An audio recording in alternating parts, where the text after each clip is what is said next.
kung hindi Transition. si VP Sara, si PBBM, May sino bang transition. pwedeng tingin yung mag-president? Favorite friend mo, si Joseph BFF Claire. ko. Oo. Oo. Sinabi agad, ako nabigla rin eh. Destabilization daw sinabi ni VP Sara na she's ready to perform and fulfill her constitutional duty as the successor to the president in case whatever happens. Bakit naging destabilization yun? Ewan ko sa kanya, tanungin mo kaya, pwede mo mag-phone in? Kasi alam mo, hindi tanungin yung natin. destabilization. Kasi obligasyon ng kahit sinong vice president to be prepared. Tayo kasi ang boto natin, common ticket eh. Yeah. Bihira tayo nag-i-split. Yeah. Nangyari tayo ng common ticket kay GMA, kay BBM, Kabayan, oo. And then, Noy, hindi rin. Hindi. So, Split. lahat split, no? So, napakahalaga dahil nung sila'y tumatakbo ay unit team, nung binoto ng tao na ang vice presidente siya. So, may mandato.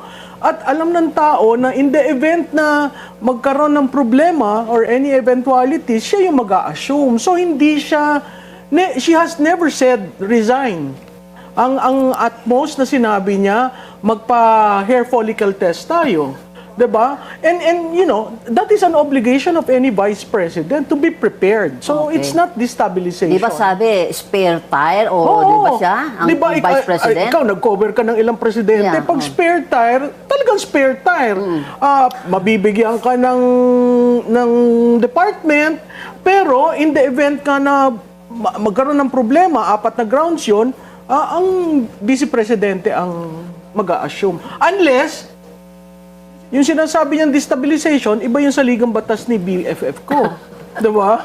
Attorney Palsis, according to the Constitution. Bestie ako. Ano yun? Attorney Palsis, according to... di ba, pag spare tire ka, hindi ka nag-ambisyon, di ba? Kasi ikaw lang ready to serve.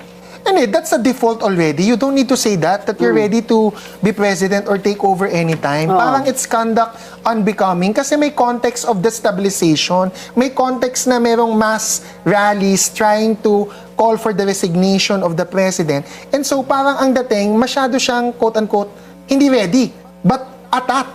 And it's not really a question of are you ready to be vice president eh. It should be a question of are you competent, are you accountable, are you clean, are you prepared to face the music, especially yung impeachment, yung confidential funds, hindi pa naman niya nasasagot yung mga ganong questions. So, ready for the president or ready for accountability? If I may just correct, Yes. the impeachment, there was a ruling, you're a lawyer, there's an impeachment, there was a Supreme Court ruling on that, so hindi ko rin maintindihan, may isa na rin akong abogadong narinig na sinabi na deal with the issues of the impeachment. She dealt with it. In fact, she was willing to face the Senate. Unfortunately, the Senate ruled like that because of the Supreme Court. Ang Pending yung intervening appeal. mo. May pending appeal. Pending. So once May that MR. is settled, di ba, then kung gusto nyo mag-file uli. That is the work of Yes. democracy. Well, I also have to clarify, no. Number one, it doesn't mean na may Supreme Court decision that we cannot question that she has not answered the substance How can you of the answer impeachment Attorney complaints. Francis? Tell me, how do you answer? Well, she should Outside answer. of the formal... She should answer sino si Mary Grace Beatos. But that is national security. Eh bakit niya sinabi si Zaldico pinaimbestigan niya? Oh, Confidential fund. Of course, that is Ba't niya national sinabi security yun? because you wanted to know what kind of corruption there is in If the she can Fed. share that she used her confidential funds No, that for is national Zaldico, security. then Read. she should answer. Read the joint Sino memorandum. ang Mary Grace Beatos? No. Do you agree na shinare Hindi, niya pero si may Zaldico? tanong lang ako.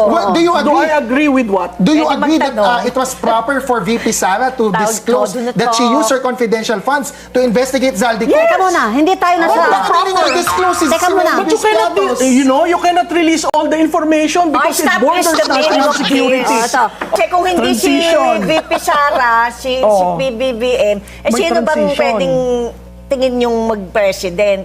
Eh, Pwede ako pa ba basta- siya senator? Sino? Hindi, Hindi, kung yung sa- sa succession natin. Si Pwede. Senate Be President. constitutional. So susunod, halimbawa, Si VP Speaker, tapos... pero wala pang succession law na pinapas. Yun yung problema ng Kongreso natin. 1987 Constitution yan. Hanggang ngayon, walang succession law. Tsaka- You know that. You covered both.